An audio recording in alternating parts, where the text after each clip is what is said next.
Assalamualaikum warahmatullahi wabarakatuh. Perkenalkan, nama saya Desi Rahmawati, mahasiswi Prodi Bimbingan dan Konseling Islam, Fakultas Usuluddin Adab dan Dakwah, Institut Agama Islam Negeri Langsa. Saat ini, saya sedang melaksanakan kuliah pengabdian masyarakat dari rumah berbasis media sosial.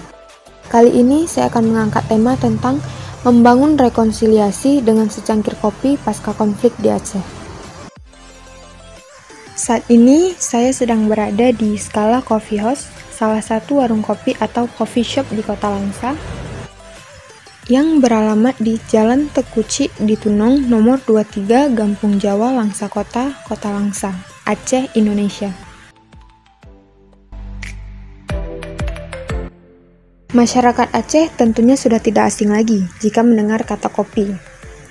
Kopi sendiri berasal dari Ethiopia, Afrika Timur. Sejak abad ke-8, kopi digunakan sebagai suplemen bagi masyarakat tempatan. Bahkan, sebelumnya digunakan sebagai bahan ternak. Kemudian, kopi semakin dikenal sebagai bahan perobatan yang dipopulerkan oleh Al-Razi dan Ibnu Sina sejak abad ke-9 dan ke-10.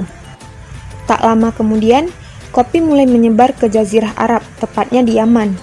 Di sini, kopi mulai diproses atau dikeringkan dan di-roasting, serta disajikan dalam bentuk minuman. Kopi dalam bentuk minuman ini mulanya dikonsumsi oleh para sufi untuk membantu mereka tetap terjaga saat melakukan ibadah malam. Lebih lanjut, ia menyebar ke Santero, dunia Arab, dan mulai populer di Turki sekitar abad 15. Turki sebagai pintu gerbang perdagangan antara Asia dan Eropa kala itu menjadi pivotal point populernya kopi di Santero Eropa. Dari sini, kopi mulai dianggap sebagai komoditas dagang yang menarik, yang kemudian menginisiasi Belanda membawa bibit kopi masuk ke Indonesia sebagai bagian dari eksploitasi tanah jajahan atau perkebunan skala besar. Tahu nggak kejadian yang kemarin yang di Balikpapan itu, yang kecelakaan itu? Oh iya, yang berita kemarin kan, yang Iya, di Balikpapan kemarin. itu. Ngeri kali ya? Sampai Iya, yang kemarin. berapa orang tuh? Kalau nggak salah dengar sih ada 21 orang yang kecelakaan. Kalau nggak salah sih supirnya yang salah, 5 orang kritis, 21 orang tewas.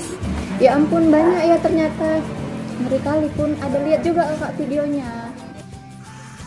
Jika biasanya warung kopi identik dengan pria dewasa dan pemuda, namun berbeda dengan saat ini. Seiring berkembangnya zaman dan teknologi, dapat kita lihat sekarang wanita pun sudah bebas untuk ngopi di warung kopi atau coffee shop tanpa ada yang memandang aneh. Pasca perjanjian damai tahun 2005, popularitas budaya kopi di Aceh meningkat tajam.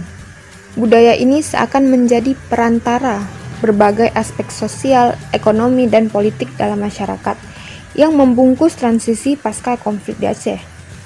Hal ini tampak dari sebaran warung kopi yang begitu masif di seluruh Aceh. Di Kota Langsa sendiri terdapat begitu banyak warung kopi, belum lagi di kota-kota lainnya di seluruh Aceh. Kajian ini meletakkan budaya kopi sebagai kerangka metodologis yang terdiri atas kupi atau kopi, jeb kupi atau minum kopi atau ngopi, dan kedai kupi atau warung kopi. Artinya, kupi dianggap sebagai instrumen, jeb kupi sebagai proses atau means, dan kedai kupi sebagai medianya atau platform. Khususnya pada konteks proses dan platform, kedai kopi di Aceh dapat dikatakan sebagai ruang terbuka yang dapat diakses dan digunakan oleh masyarakat luas, bahkan tanpa sekat sosial, hierarki, ataupun hegemoni.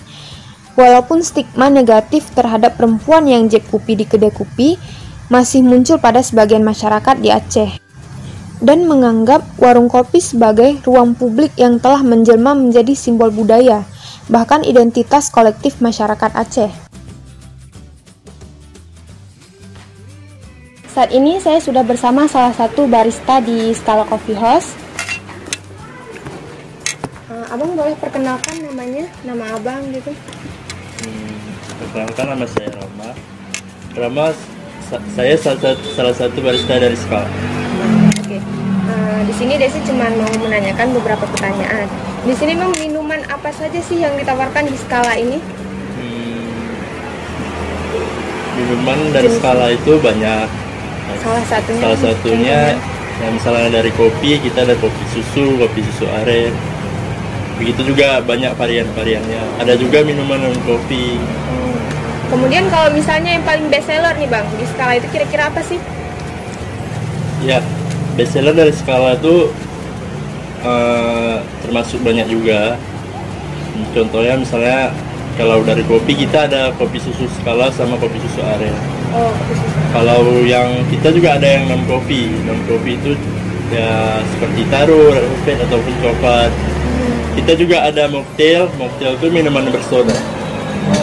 Jadi kan kalau dari saya lihat nih, skala ini kan letaknya nih strategis ya kan, daerah kampung. Nah itu kan rame nih biasa. Kan pasti orang rame itu pasti karena minumannya enak. Kira-kira apa sih Bang yang membedakan kopi di skala ini dan kopi di warung kopi lain? Sebenarnya rasa kopi skala ini gimana ya? Sama seperti kopi-kopi shop yang lain. Cuman itu tergantung cita rasa customer aja gimana. Kan ada ketertarikan sendiri dengan rasanya seperti apa. Oh berarti menurut customernya nih gitu ya. Oh berarti nggak ada yang khasnya gitu. Ada nggak kira-kira yang khas? Itu tergantung cita rasa customer sih. Kembali Soalnya lagi. kan kopi shop di Langsa ini kan banyak. Iya banyak. Betul. Misalnya kayak di pasukan, di craft.